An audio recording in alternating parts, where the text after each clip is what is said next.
Hey guys, my name is Fahd Dawood. Welcome back to my YouTube channel. I talk about real estate, Dubai specifically, also internationally, your and my life and our path to financial bliss. Tons of changes taking place.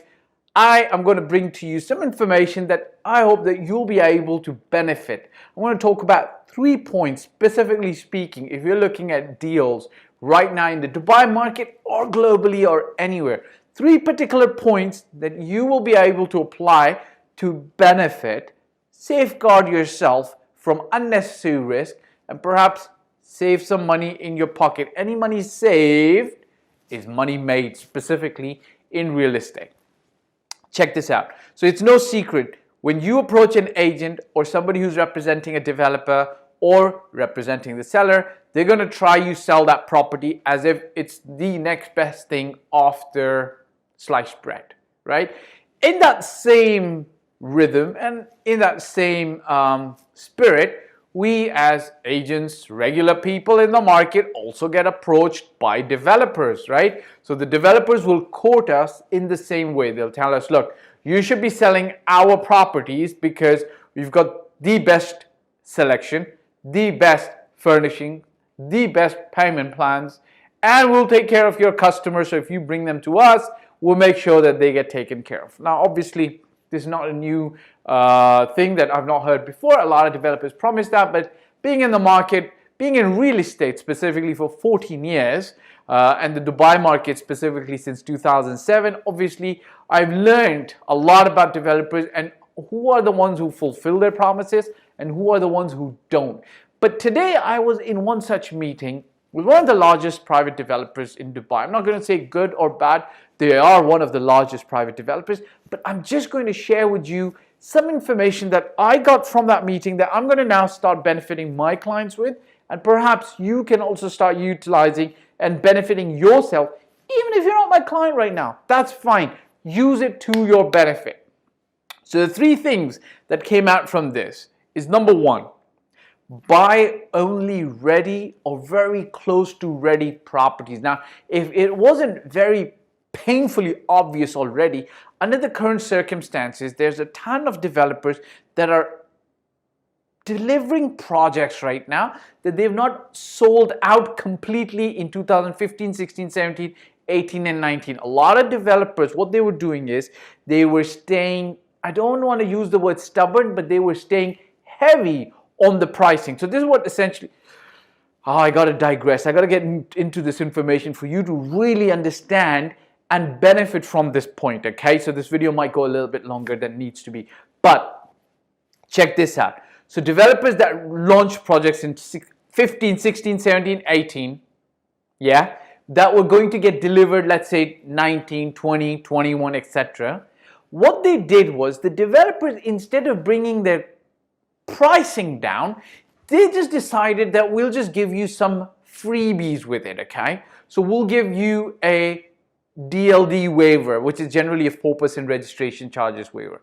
We'll just give you a post handover payment plan. So the developers, what they did is they wouldn't sacrifice on their profit, okay? So if a building, let's say, can get constructed for 700 dirhams per square foot and the developer was selling it to you for 1500 dirhams per square foot, so there's more than half of it, more than 50% profit in their pocket. They weren't willing to negotiate or bring that down. What they were willing to do was delay getting that payment into their pocket. Fine, great. And I don't blame the developers because they had obligations to financial institutions and their shareholders for the profit that they promised. Like, you got to understand this. For a rich person, like a bank, a rich person, the owner of the development, doesn't necessarily care if he's going to get his $100 million over 10 years. But if you tell him, I'll give you $60 million today, he's like, what am I going to do with $60 million? I already have $1 billion in the bank. I don't need this money from you today. Just give me 100 over 10 years and I'm fine with that. Cool. So what developers did is they stayed resilient. I don't want to use the stubborn, but let's use it on their pricing.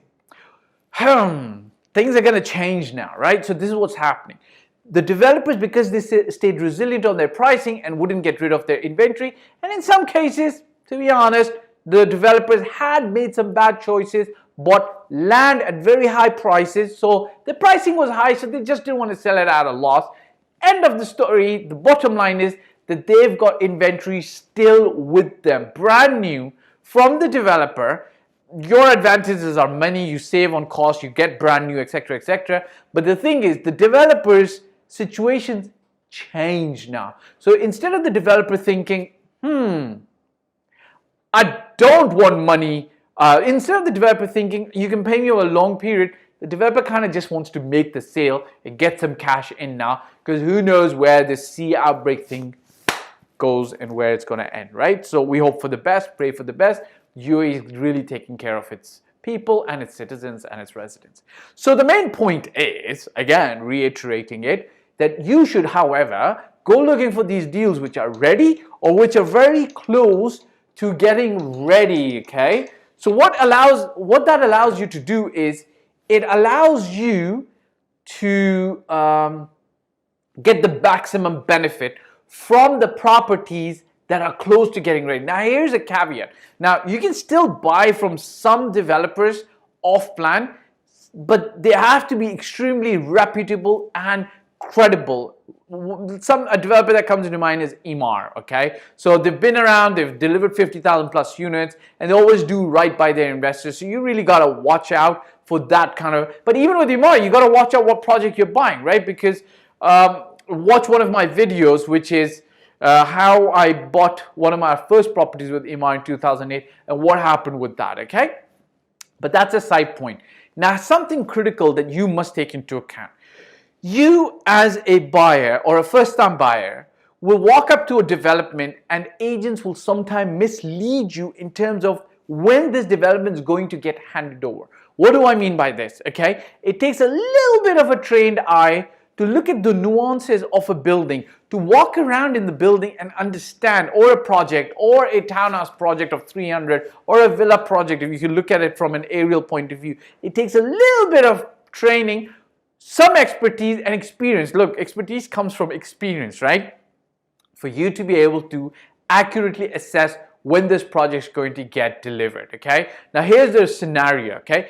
If a developer says that a project is going to get, if the project is likely 1.5 years away from delivery, the agent's going to tell you this project is going to get delivered in 4 to 6 months.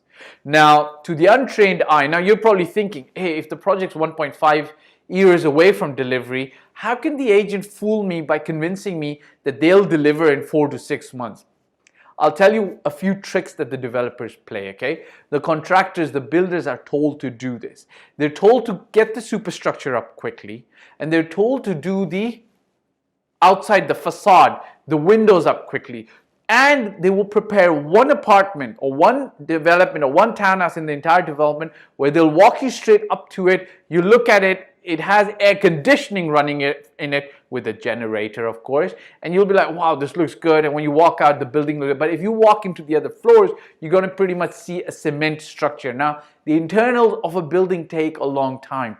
If they tell you this project is, for instance, 2 months away from handover, expect about 6 months. Now, again, I'm telling you, there's a lot of nuances. The local water and electricity authority needs to do their checks. The local Dubai government municipality needs to do their checks. The civil fire defense has to do their checks. And it's not that these departments are inefficient. It's just that sometimes contractors, developers under pressure will ask them to come over to do a final inspection and give them a kind of like a sign off that everything's good, right? Because Dubai takes its responsibility to investors very seriously. So the building, while it's getting constructed, is monitored. At the final stages, it's monitored. And there's a lot of checks and balances in the Dubai real estate game, right? So developers have to meet these stringent regulations. And now what ends up happening is the civil defense or the fire people will come and they say that this is not correct, or this is a fire hazard, or this is not according to plans, and they'll tell them to rehash and replan and redo it, and they'll come for another inspection a month later, right? I know that the government is very efficient, but I know developers sometimes are not. My father worked as an architect with the Dubai government for 28 years, so I know what I'm talking about. So that's one. Buy ready or very close to ready, but very close to ready means that you need to really assess, is it close to ready or not, right? So you need a trained eye to look for that. Number two, tailor make your deals, right? This is what came out with the developer. I was sitting with them today. They said, look, we're allowing people to tailor make their payment plans. We're allowing them to tailor make their the pricing to an extent. We're allowing them to, ask what they want to ask. Now, here's something I want to offer you as expert advice. Look, to get the kind of discounts that you're looking for or you expect or tailor making your deal, you really need somebody who knows how to ask for that. Okay, now I'm not a car guy. Okay, I love looking at a great car. The supercars, they look awesome. I would love driving one of them. I love looking at a Rolls Royce, a Bentley, so on and so forth. They're amazing cars, amazing pieces of workmanship. But if you ask me, hey Fahd, I want to go buy a car, can you come and help me? I'm not a car guy. The cars that I own in my family, a friend of mine buys them for me and I pay him for his service because he just happens to know cars. Somebody else, I referred to him, wanted to buy, I think it was a Range Rover, and told him, hey, listen, use my friend. He can take you and then help you negotiate. Like, so here goes my friend. I think he ends up negotiating between 5 to 10% off the price that the seller was asking. Now, the main thing is because my friend is into cars, right? So he can go up to the car, he takes out this, I don't know what kind of thing this is, but it's like you tap it on the side of the car and you all of a sudden know if the car has been repainted, right? He knows the government website to check if the car has had some major accidents. It's surprising, a lot of people don't know about this website. Even I didn't know about it, but it's a government website that you can just check if a car has had any accidents, right? There's all these things that you can do. You can talk about mileage. There's so many things. So when the seller comes across my friend asks him to bring the price down based on foundational, logical reasons. You can't just go in, like if the guy's selling a Range Rover for 300,000 dirhams, let's say at $100,000, you can't just walk in and say, I'm going to take it off your hands for $70,000. You got to give him logical reasons. That's pretty simple. You don't even need to have to lie. Just give him the logical reasons. Same thing applies to developers or sellers of the market. You have to have your background, you have to have your due diligence, you have to know your pricing to be on that firm, solid ground, to be able to squeeze the price. Now, I'm not saying kill the seller, I'm just saying squeeze the price to get maximum benefit for yourself, and in the end, look, leave a little bit on the table for everybody to walk away in a kind of like a win-win situation. If everybody doesn't walk away with a win-win in their mind, or there's something else that I heard from somewhere, I don't know where I heard, it's like everybody needs to walk away from the table feeling that they lost, right? So if both parties either go away win-win or they feel, we lost, right? So both are kind of like satisfied, okay?